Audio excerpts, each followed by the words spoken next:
Ahora, como hemos conocido que somos pobres en espíritu, como hemos conocido que necesitamos, en consecuencia viene la segunda bienaventuranza. Recordemos que bienaventuranza, ¿qué es? Dichoso, ¿qué es? 1000 veces feliz, felicísimo. Versículo 4 dice: bienaventurados los que lloran, porque ellos recibirán, ¿cómo? Consolación. Vamos de nuevo. Bienaventurados los que lloran, porque ellos recibirán consolación. ¿Cuántos alguna vez hemos llorado? ¿Cierto? No sé, un desamor, con una canción por ahí de Diomedes, ¿cierto? Escuchando ahí, desahogándonos, porque nos gusta cuando estamos mal escuchar cosas que nos ponen peor, ¿cierto? No sé, un negocio fallido.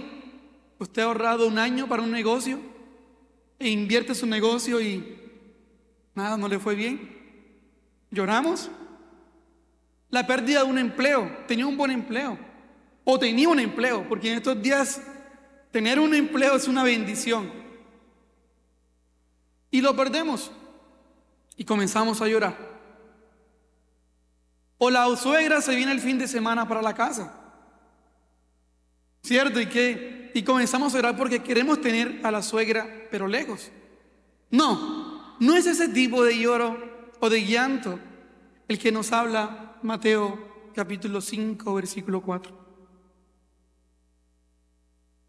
De lo que nos habla Mateo versículo 4 es de el llorar como respuesta natural de reconocer que somos pobres en espíritu.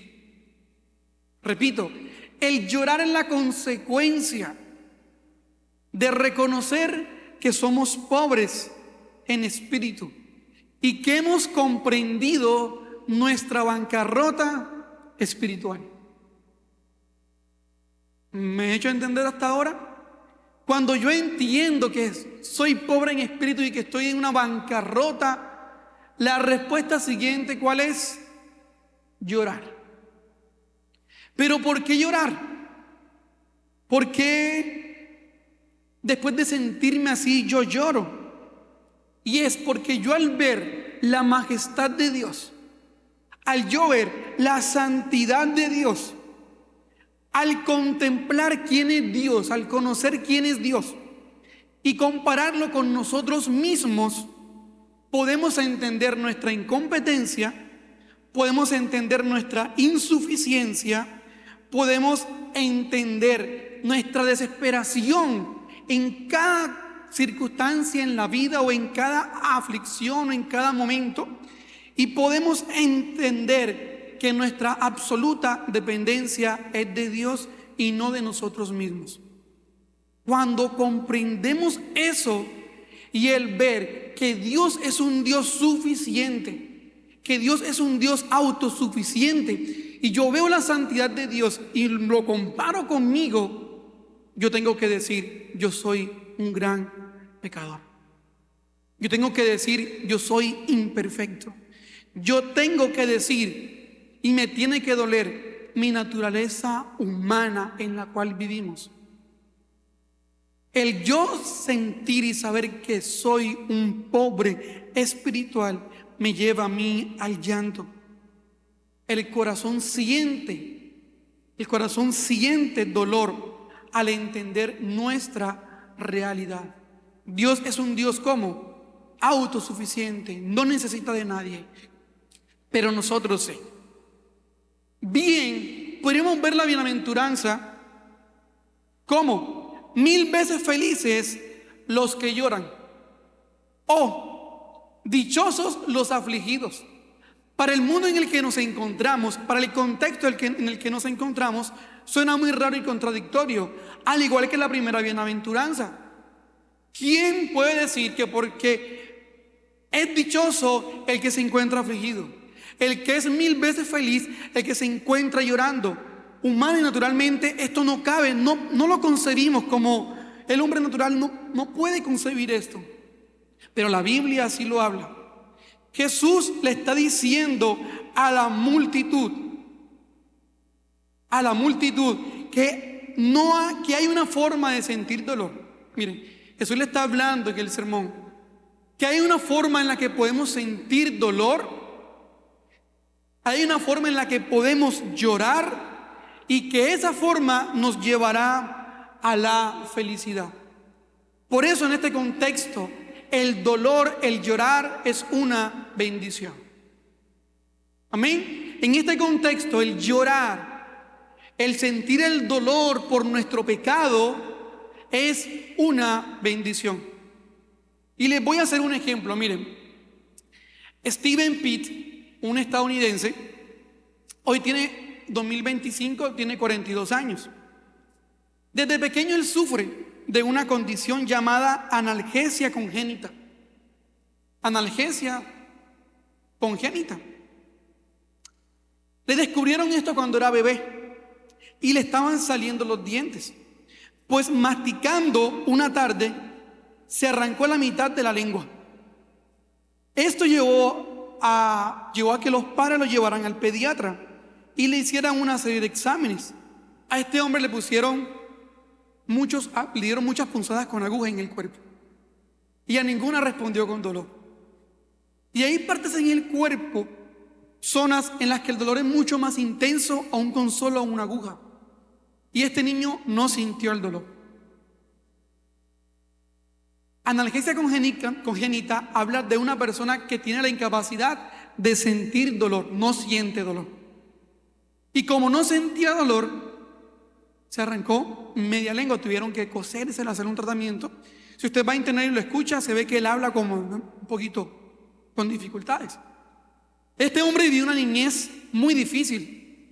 Mire, él tenía temporadas de 4 meses en el hospital y la más larga fue de 1 año y medio y fue así constantemente. Porque él se chuzaba, él se cortaba, él se caía, él se golpeaba y él no podía sentir el dolor, la alarma del dolor. Lo que muchos decimos, increíble, no sentir dolor, no es una bendición. Cuando usted siente que algo está caliente, el fogón está caliente, usted no mete la mano, ¿cierto? Porque siente ese calorcito. Es decir, que el dolor que sentimos por el pecado es una bendición porque nos ayuda a no tocarlo, a no tomar de él. Y vamos a seguir desarrollando esto. ¿De qué manera ese dolor nos puede a nosotros traer felicidad? ¿De qué manera el llorar por el pecado a nosotros nos puede traer felicidad? Si en ese momento hay dolor, hay angustia, ¿cómo yo puedo asimilar en mi vida el gozo en medio de este dolor? Para eso vamos a comprender mucho más lo que es el llorar. Causa de este dolor. Cuando estábamos en el mundo nosotros, recuerde que estamos hablando del carácter ¿de quién? Del cristiano, del Hijo de Dios. Cuando estábamos en el mundo, no éramos conscientes de lo que era el pecado, ¿cierto? Por eso hacíamos y deshacíamos. Pero cuando hemos entregado nuestra vida a Cristo, ya somos conscientes del pecado, ¿cierto? Hay cosas que usted y yo ya no hacemos cuando hemos entregado nuestra vida a Cristo. Ahora somos conscientes del pecado. Ahora podemos ver lo que hicimos, lo que hacemos y lo que somos capaces de hacer. Ahora podemos ver lo que otros son capaces de hacer y no está bien delante de Dios, y lo que yo soy capaz de hacer y no está bien delante de Dios. Ahora podemos ver y entender lo que el mundo es capaz de hacer y no agrada a Dios. ¿Por qué? Porque hemos nacido de nuevo y porque hemos sido hijos de Dios y porque hemos sido sembrados ¿por quién? Por el Hijo de Dios. Porque somos buena semilla, porque somos trigo, como ayer aprendimos.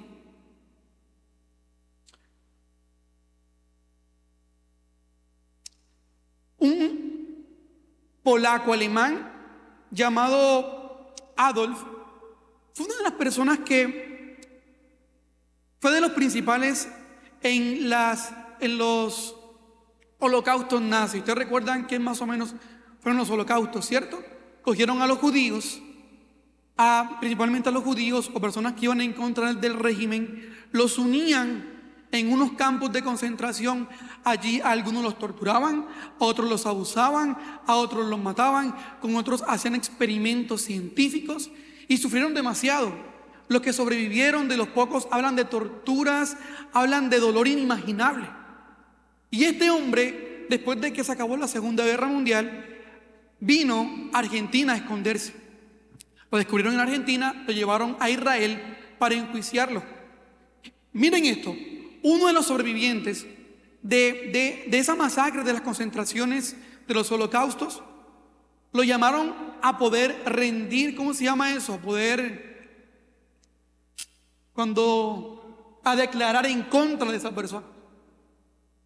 Y él, con enojo en su corazón, esperando que esa persona llegara, cuando esa persona entró y comenzó a hablar, muchas gracias, pastor, bienaventurado.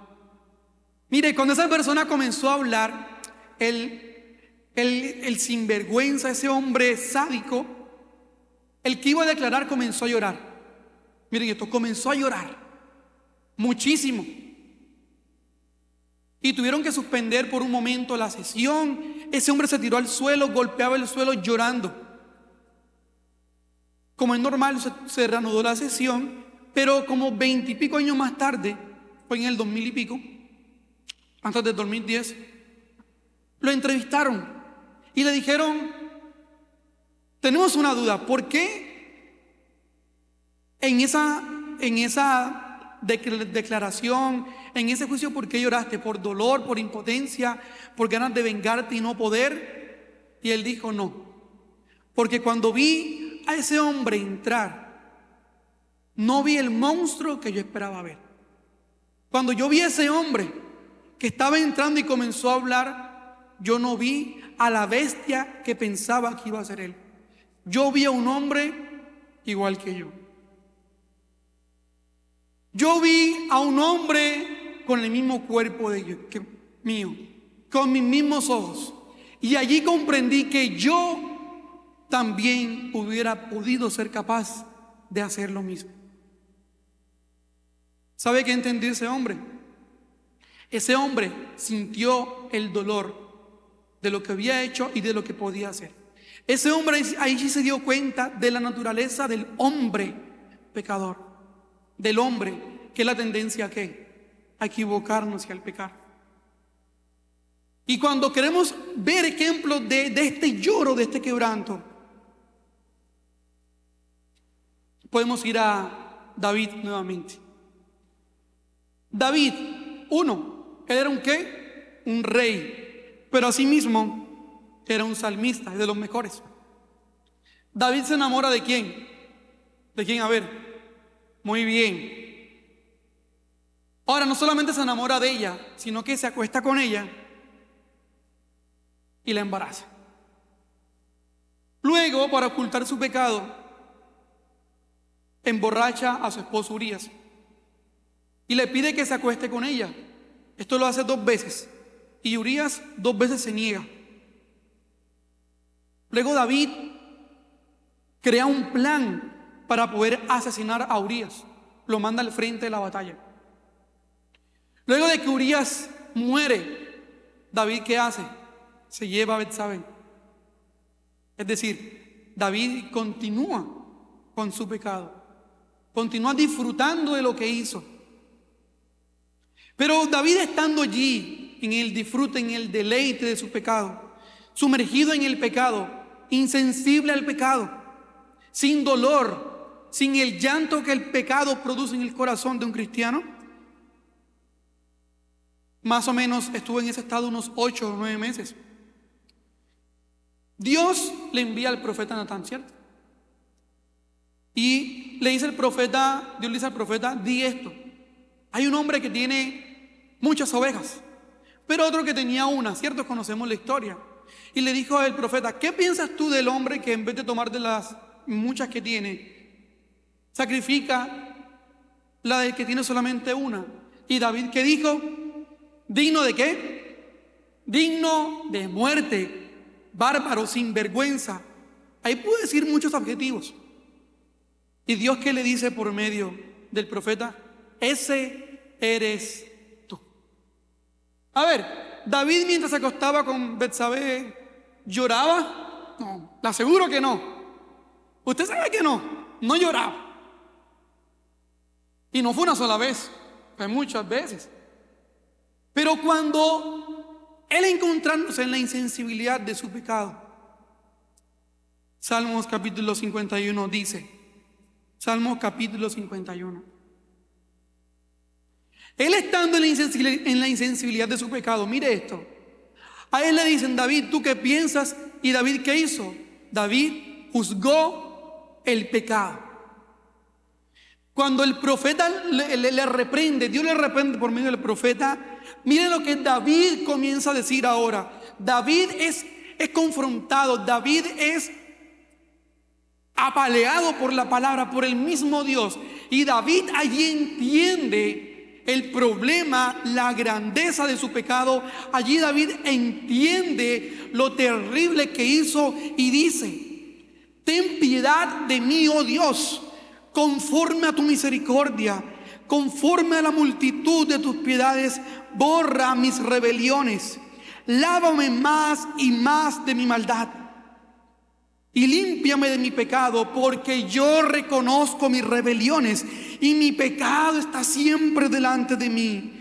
Contra ti solo he pecado y he hecho lo malo delante de tus ojos, para que sea reconocido justo en tu palabra y tenido por puro en tu juicio. David ahora entiende lo que ha hecho. Ahora esta expresión de decir, porque yo reconozco mis rebeliones, esto no se dice sonriendo, no se dice sonriendo. Cuando David dice contra ti, y lo dice dos veces, contra ti, Dios, contra ti he pecado. Hermanos, David aquí estaba sintiendo el dolor de su pecado. Amén. ¿A cuánto nos ha pasado que cuando alguien nos confronta, la misma palabra, una enseñanza, sentimos ese dolor y lloramos y lo expresamos y nos arrodillamos? Porque el cristiano debe sentir ese dolor. Y miren esto, recordemos que David, llorando por su pecado, ¿en quién se está concentrando él? En él mismo, en lo que él hizo. Hermanos, David aquí está sintiendo el dolor. Es más, David está diciendo: ten piedad de mí. David está reconociendo que Dios es un Dios santo y que él es un hombre pecador. Señor, conforme a tu misericordia, mira lo que dice: conforme a la multitud de tus piedades, borra mis rebeliones. David está reconociendo, David se está doliendo y David está llorando por su pecado. Antes se deleitaba, ahora David llora. David está experimentando la intensidad del dolor del pecado. Retoma su sensibilidad espiritual hacia el pecado. Y mire esto, y también retoma la sensibilidad del pecado hacia los demás. En Mateo, en la segunda bienaventuranza, mire esto, la palabra que se usa para dolor de las que existen en el idioma original es la que expresa un dolor de más alto nivel. Déjenme si se las puedo decir aquí. Deme un segundo. La palabra, bueno, no recuerdo dónde la tengo aquí, pero expresa el dolor más grande que pudo haber sentido. Pero mire esto, David no solo reconoce su pecado, no solo ha vuelto a la sensibilidad de su pecado, sino que mire lo que dice Salmo 119, versículo 136. Salmo 119, versículo 136. Dice Reina Valera: ríos de agua descendieron de mis ojos, porque no guardaban, ¿qué? Tu ley. Aquí ya hay un hombre que no solamente ahora le duele su pecado, mire esto, no solamente ahora le duele lo que siente cada vez que peca, ya no está un hombre sensible con su pecado, sino también un hombre sensible por el pecado de los demás. A un hombre que le duele el pecado de los demás. A un hombre que está clamando por el pecado del pueblo. Y es que el llorar, no solamente el llorar por mi pecado, por el dolor que yo siento, sino también llorar por el pecado de mi hermano. Llorar por el pecado de mis hijos, porque me duele el pecado de mis hijos, porque me duele el pecado de mi esposo, de mi esposa, porque me duele el pecado de mis vecinos, porque me duele el pecado del otro, el pecado de mi hermano. Yo les hago una pregunta, y esto a mí me martillaba mucho el corazón, créanme, muchísimo. Y yo intentaba tal vez ser aprobado por esto, pero yo tuve que decir y aceptar que no es lo común en mi vida. Mire, ¿cuántos hemos llorado por el pecado de los demás? ¿A cuánto nos ha dolido el pecado de los demás? ¿Cuántos han sentido dolor por el pecado de los demás? Nehemías, capítulo 1, versículo 6. Nehemías, capítulo 1, versículo 6. Mire lo que dice: esté ahora atento tu oído y abiertos tus ojos para oír la oración de tu siervo, que hago ahora delante de ti, día y noche, por los hijos de Israel, y confieso los pecados de los hijos de Israel que hemos cometido contra ti. Y él sigue diciendo: sí, yo y la casa de mi padre hemos pecado. Aquí está Nehemías hablando por el pecado de él, porque está diciendo: Señor, escucha por favor mi oración. Estoy clamando por Israel, pero también clamo por mí. Un hombre sensible al pecado personal y al pecado de los demás. Nehemías, al igual Daniel capítulo 20, versículo 20, puedo anotarlo.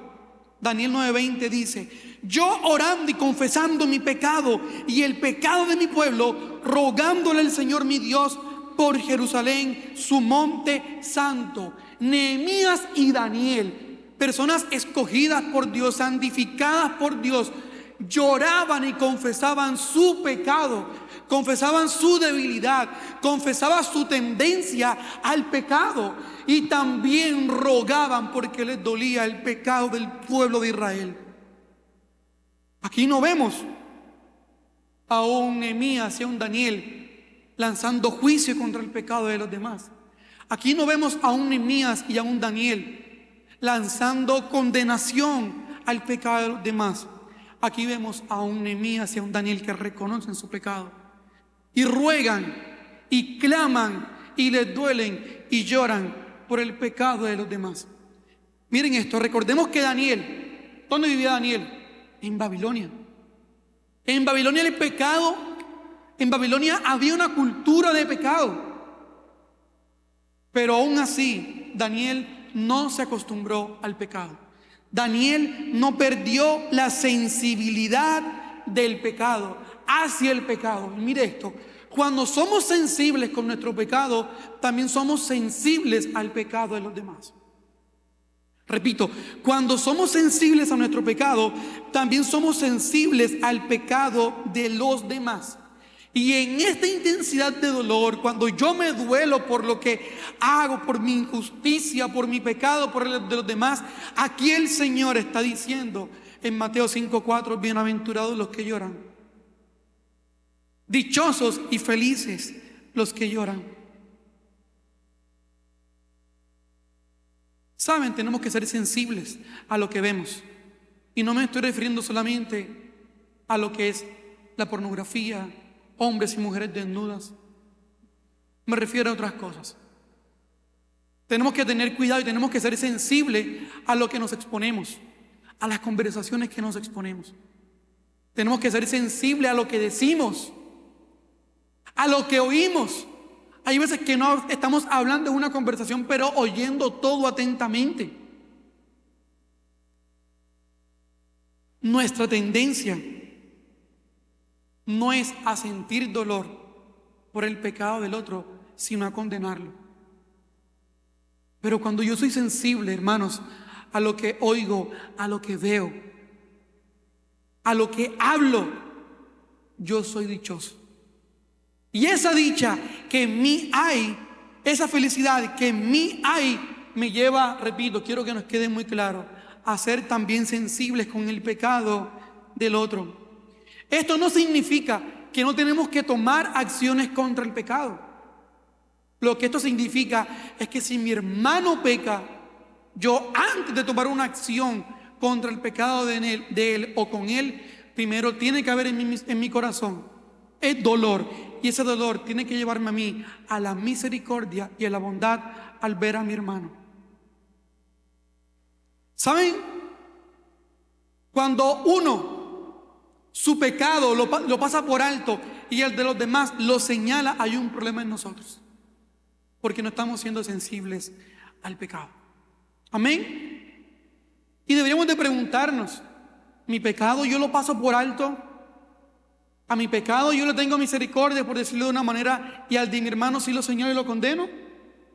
Si la respuesta es sí, o si mayormente es sí, hay un problema que tenemos que solucionar delante del Señor. Y vamos a ver las características de este dolor. Este dolor no es un dolor físico. Este dolor está en el corazón, es de forma espiritual. Este dolor es profundo, es intenso y este dolor es duradero.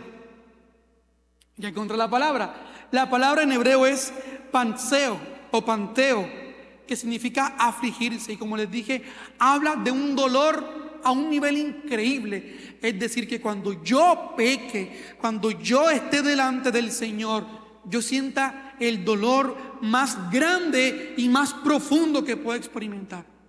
Un dolor aún más grande que un desamor, que una pérdida de un trabajo, que una pérdida de un negocio, que una pérdida de una amistad, no sé, que una enfermedad. El dolor es muy intenso.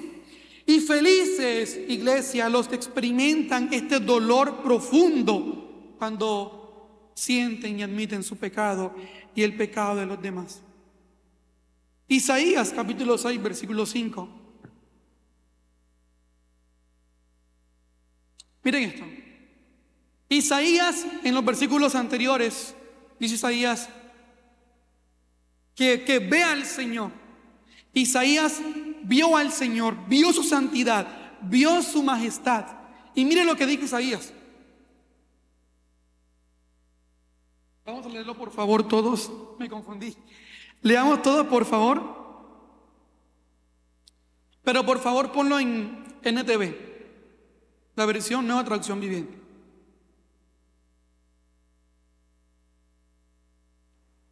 Dice, muy bien.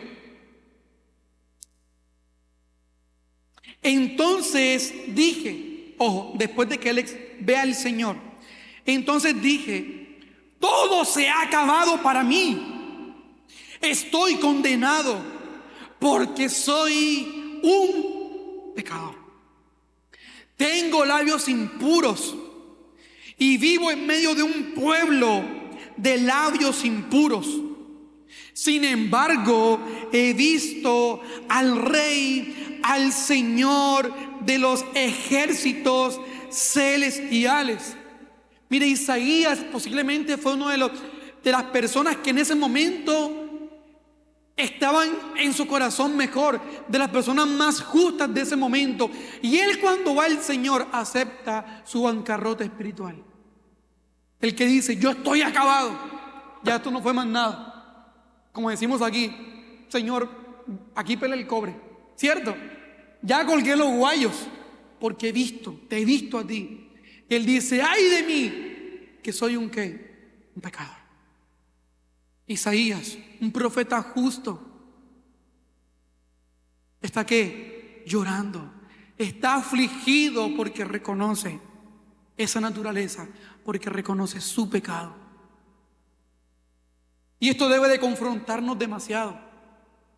Al leer estos textos, a estos hombres que han expresado ese dolor, esto me lleva a una pregunta: ¿cuántas veces tú y yo hemos clamado, hemos gritado o hemos sentido aquí en nuestra garganta ese dolor que no nos salen palabras, producto de ese arrepentimiento, de ese profundo lloro a causa del pecado? ¿Cuándo fue la última vez que nos arrodillamos a pedir perdón de todo corazón por nuestro pecado? Miren lo que dice Isaías, que él estaba viviendo ¿en dónde? En un pueblo de labios ¿qué? Impuros, de labios que lo que hablaban eran sinvergüenzuras, porquerías. Pero repito, al igual que Daniel, que está en Babilonia, en una cultura de pecado, y que Isaías está allí y él dice: estoy alrededor de un pueblo que peca. Isaías no está siendo insensible al pecado. ¿Saben cuál es un problema o qué nos impide llorar por el pecado? La insensibilidad. ¿Y sabe qué quita la insensibilidad? Estar sobreexpuestos al pecado.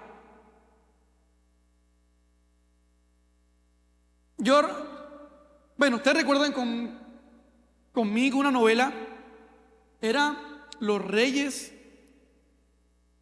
Creo que fue la primera vez que salió una persona transgénero. Sí, pues sí, cierto. La hermana sabe. Todos sabemos, primero transgénero que salió en una novela. Y para algunos fue impactante, ¿cierto? Y yo recuerdo que a partir de allí comenzaron en las novelas o series, más que todo en las novelas, a meter personas, ¿cierto?, que defendían esta ideología. Y nosotros pasamos de verlo mal, de sentir vergüenza por eso, a disfrutar y a reírnos por eso. Es más, ponen en las series, en las novelas, que la persona que tiene ese quebranto en su identidad es la más divertida, para que usted y yo nos riamos de esa persona, en vez de decir: esta persona, su papel va en contra de lo que Dios pide. Ustedes recuerdan, yo recuerdo antes, aún en televisión, cuando había sí, como que había una escena donde el hombre se acostaba con la mujer, ¿cierto?, en películas. ¿Qué hacían? Subían la cámara así y mostraban el día siguiente. Ya está. O mostraban que a los 5 años había nacido el bebé. Ahora muestran todo. ¿Y sabe qué hace el mundo? Y temo que muchos cristianos, nos da igual ver eso. Somos partícipes ahora de la mentira. Somos partícipes ahora de la idolatría. Somos partícipes ahora de las vulgaridades. Ya hemos normalizado palabras solo porque en otra cultura son buenas y son malas y aquí no. Hemos normalizado expresiones porque para unos es malo y para otros no, y eso es subjetivo. Hemos normalizado la injusticia, hemos normalizado la inmoralidad sexual, hemos normalizado, las estafas, hemos normalizado el pecado y nos estamos estamos en una sociedad aún cristiana que cada vez más es insensible al pecado. ¿Cierto o no? ¿Cuántos hemos reconocido que en algún punto de nuestra vida nos hemos vuelto insensibles al pecado? Y lo hablo por mí. Y parece ahora que la cultura no es la cultura estadounidense, no es la cultura china, no es la cultura japonesa, no es la cultura colombiana, sino que la cultura ahora es la cultura del pecado. Ahora lo que nos gobiernan son las tendencias hacia el pecado. Ahora, cuando vemos, y lo vemos aquí en Sagún, y de poco lo veremos también, Festival de la Cultura, el carnaval es cultura, pero todo lo que hacen es diferente a celebrar la cultura, lo que somos, sino que se hace aprovechar para pecar deliberadamente y por el pecado es bueno, cuando no es así. Por ejemplo, mire, cuando vemos el pecado Ahora vienen los carnavales. Miren, nuestra oración debe ser: Señor, por favor, ten misericordia. No es decir sinvergüenzas, no es decir, algunos decimos, perdón la palabra, porquerías. Algunos decimos pecadores, que caiga fuego y los consuma. No. Debemos de ser sensibles también al dolor de ellos y pedir por ellos. Y en la sociedad de hoy, entonces, miren esto: lloramos por lo que debemos de reír y reímos por lo que tenemos que llorar. Nos reímos por el pecado. ¡Ja! ¡Qué dicha! No me descubrieron. Y lloramos, reímos. Sí. Nos reímos y pecamos y lo disfrutamos, cuando bíblicamente deberíamos de llorar por eso. Ahora, recuerden que comencé preguntando cuántos alguna vez habíamos llorado. Es porque hay llanto, es porque hay dolor y aflicción que nos lleva o que no produce bendición. Vamos a ir a 2 de Corintios capítulo 7 versículo 10, Reina Valera.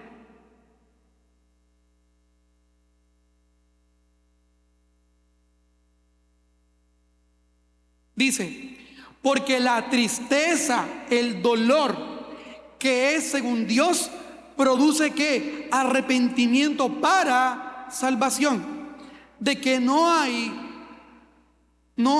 que arrepentirse. Pero la tristeza del mundo produce ¿qué? Muerte. La aflicción del mundo, ¿qué produce? Muerte. Les voy a dar unos ejemplos rápidamente. Usted sabrá algunos de estos. Cuando un trabajador roba dinero de su trabajo y lo echan, ¿por qué llora? Porque perdió su trabajo. Cuando un hombre aparenta tener riquezas, posesiones, lujos, y lo descubren, ¿cierto?, en la mentira, porque él engañaba, ¿él por qué llora? Llora porque siente vergüenza de que descubrieron su realidad. Cuando un adolescente queda en embarazo, o cuando un adolescente hombre embaraza a un adolescente, ¿por qué llora? Llora por el qué dirá de sus padres y amigos. Cuando una persona pierde a su esposa o esposo por infidelidad, la pierde por tratarla mal, ¿por qué llora? Llora por la pérdida de su esposo o su esposa. Cuando un universitario se le llega el tiempo de su grado, ¿cierto?, y la mamá comprando la ropita para el grado, y van para el grado y descubren que su hijo no estudiaba hace 2 años. ¿A quién sabe un paso eso? ¿Por qué ese joven llora? Porque siente decepción, ¿cierto? Porque se siente decepcionado de defraudar a su mamá. Pero ninguno de estos llora por su pecado o porque ha pecado contra Dios. Por lo tanto, la aflicción que es del mundo nos lleva a la muerte física y espiritual. ¿Cuántos hombres se han suicidado por desamor? Muchos. ¿Cuántos hombres se han suicidado por deudas, porque no saben qué hacer? Muchos. Y más hombres que mujeres.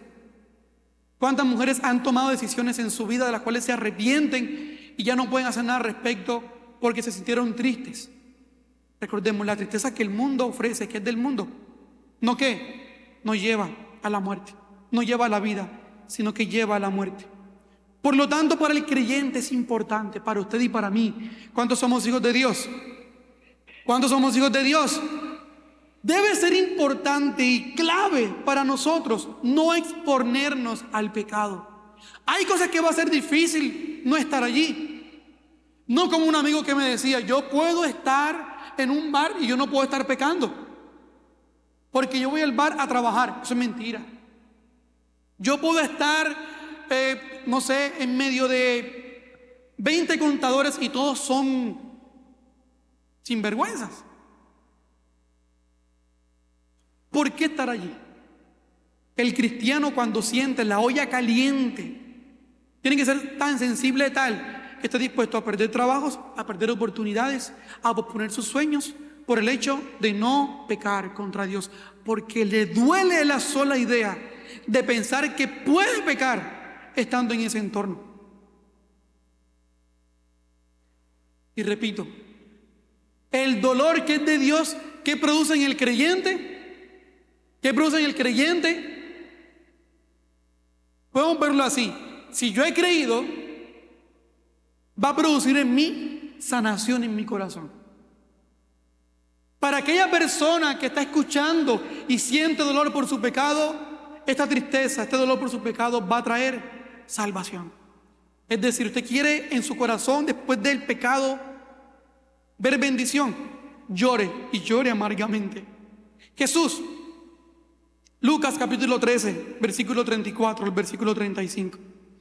Mire lo que dice: Jerusalén, Jerusalén, que matas a los profetas y apedreas a los que te son enviados. ¿Cuántas veces quise juntar a tus hijos como la gallina a sus polluelos debajo de sus alas y no quisiste?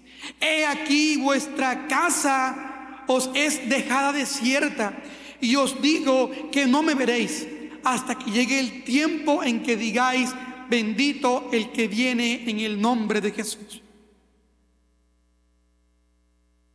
Jesús, miren esto. Jesús toda su vida, le voy a decir algo, sintió dolor por el pecado, no por el de él, ¿cierto? ¿Por qué no por el de él? Porque él fue santo en todo, él no pecó. Pero ¿usted cree que para Jesús, un hombre justo, Dios justo, santo, perfecto en todo, ver la injusticia del mundo siendo adolescente, ver la injusticia del mundo siendo niño y vivir hasta sus 33 años, ¿creen que no sentía Jesús dolor por el pecado de los demás? Jesús sintió dolor en su corazón toda su vida por el pecado del otro. Y ahora está diciendo: Jerusalén, Jerusalén, que tú matas. Está expresando dolor porque él sabe la condición de Jerusalén. Él está llorando no por el dolor propio, porque él es santo, pero es tan sensible al pecado que llora por el pecado de Jerusalén. A Jesús le dolía el estado de esa sociedad. Y Lucas 19, versículo 41 al 42, un poquito más adelante. Miren lo que dice: y cuando llegó cerca de la ciudad, Jerusalén, está hablando de Jerusalén, al verla, mire aquí, ya no solamente le dolió, aquí Lucas nos dice que lloró. Y quien llora es porque siente un dolor. Y Jesús lloró sobre ella, cayeron lágrimas, diciendo: oh, si tú también conocieses, a lo menos hoy, en este día, lo que es para tu paz, mas ahora está encubierto a tus ojos. Hermanos, si usted siente llanto, siente dolor en su corazón, usted y yo dirijámonos al Dios de toda gracia. ¿Saben por qué?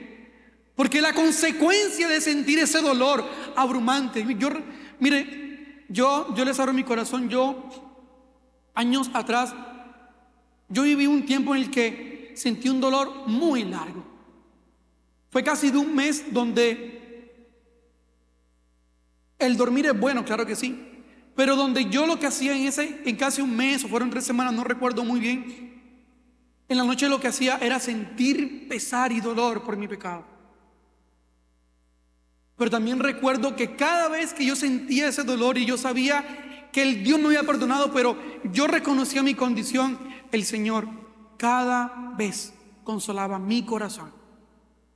Porque al Señor no le importa la hora, no le importa el lugar, le importa es un corazón que se duele por su pecado y que llora por su pecado. Miren, Mateo, volvamos al capítulo 5, versículo 4, dice: los que lloran, ¿qué recibirán? ¿Cuál es la consecuencia del dolor y del llanto fuerte? La consolación. Repetimos: bienaventurados los que lloran, porque recibirán ¿qué? Consolación. ¿Y saben qué? Nuestro Dios, al Dios al que usted y yo adoramos, ¿qué dice la Biblia? Que es el Dios de toda gracia. Bendito sea el Dios y Padre de nuestro Señor Jesucristo, 2 Corintios 1, Padre de misericordia y Dios de toda consolación.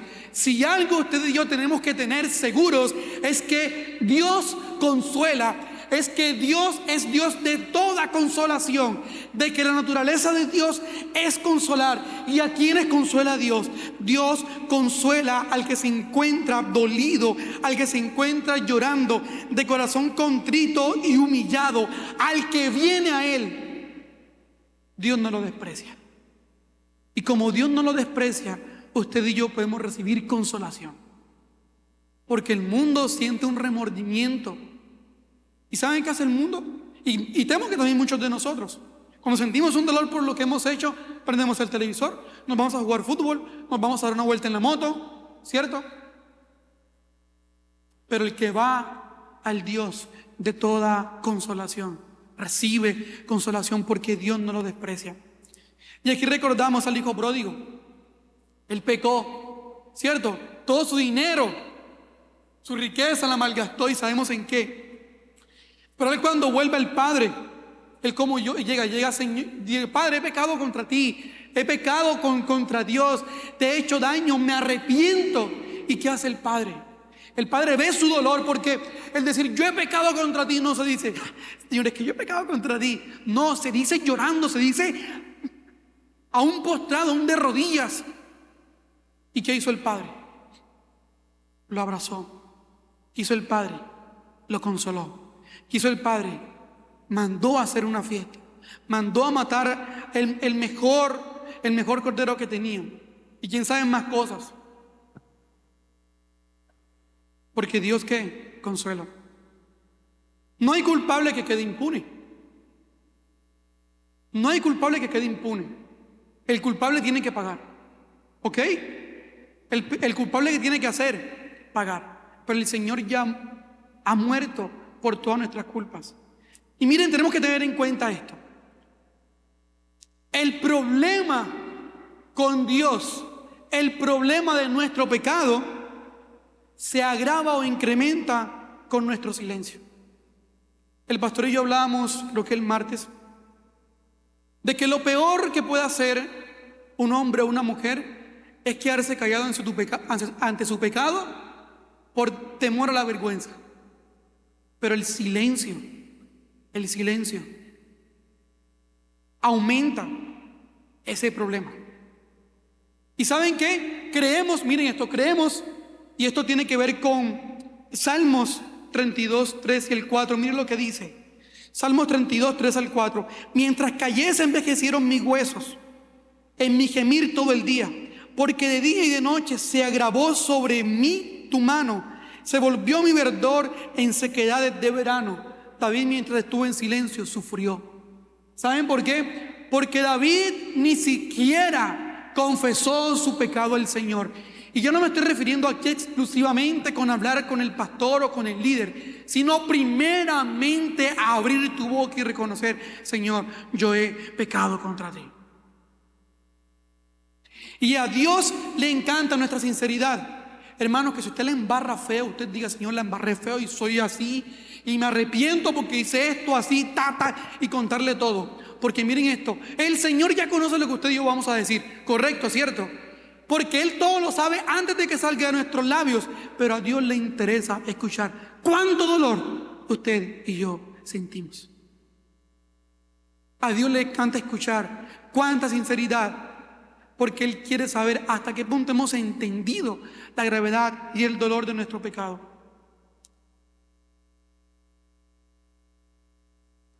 A Dios no le gusta que nosotros, cuando estemos hablándole, cuando estemos sintiendo dolor por su pecado, le digamos: Señor, yo he pecado, pero es que tú sabes, es que mi esposa no colabora, Señor.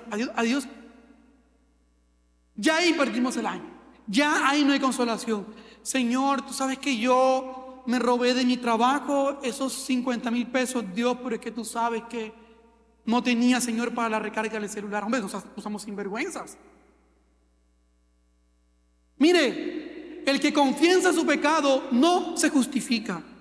El que siente dolor por su pecado no se justifica, sino que va al Dios de toda gracia, que fue quien lo justificó. Amén.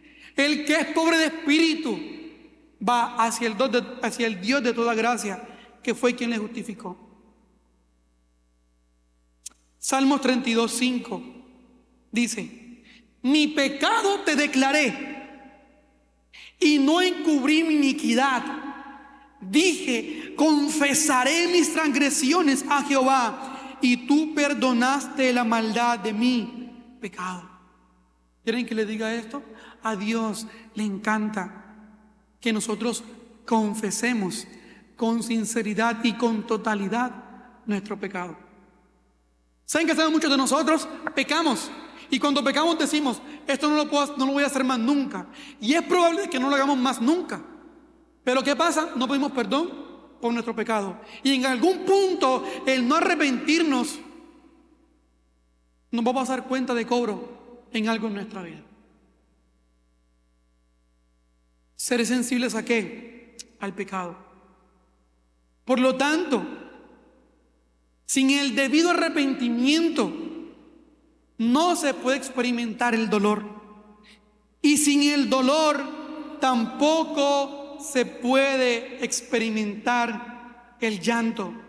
Y sin el llanto no podemos experimentar el consuelo que viene de Dios.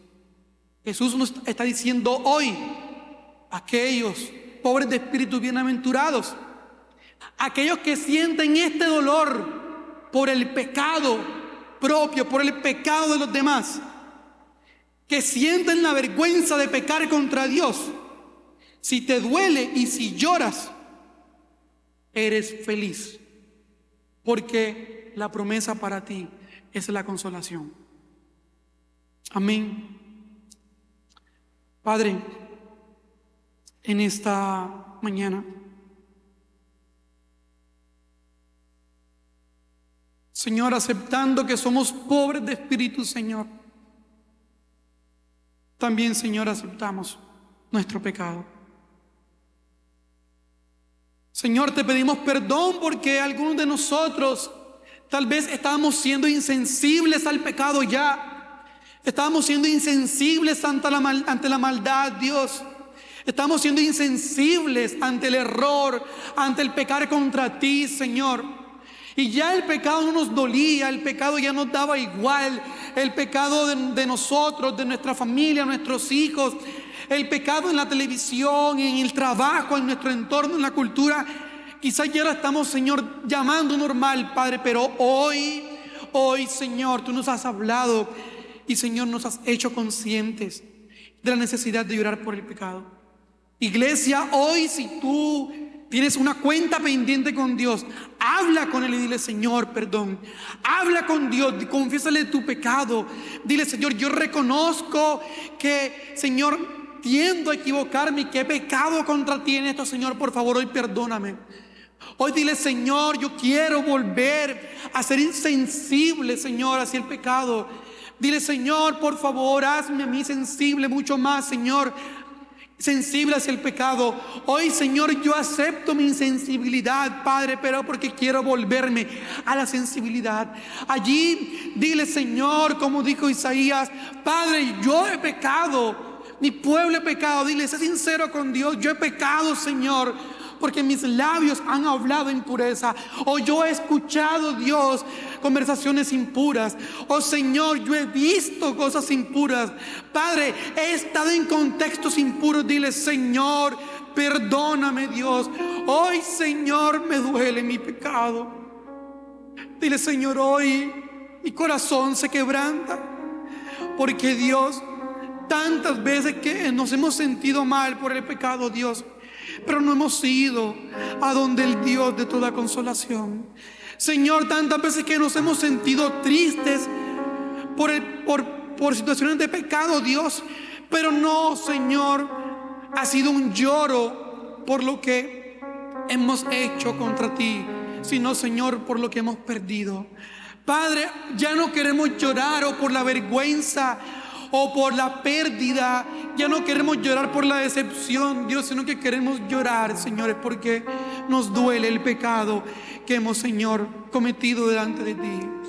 Pero, Señor, hoy también reconocemos, Padre, y damos gracias porque en tu promesa está que tú consuelas a aquel que siente dolor, que tú, Señor, levantas a aquel que siente dolor y llanto. Señor, en que si 7 veces cae el justo, Padre, tú 7 veces le levantarás, tú, Padre, 7 veces le consolarás, y mucho más, Señor, porque, Padre, el premio del sentir dolor delante de ti, Dios, es la consolación.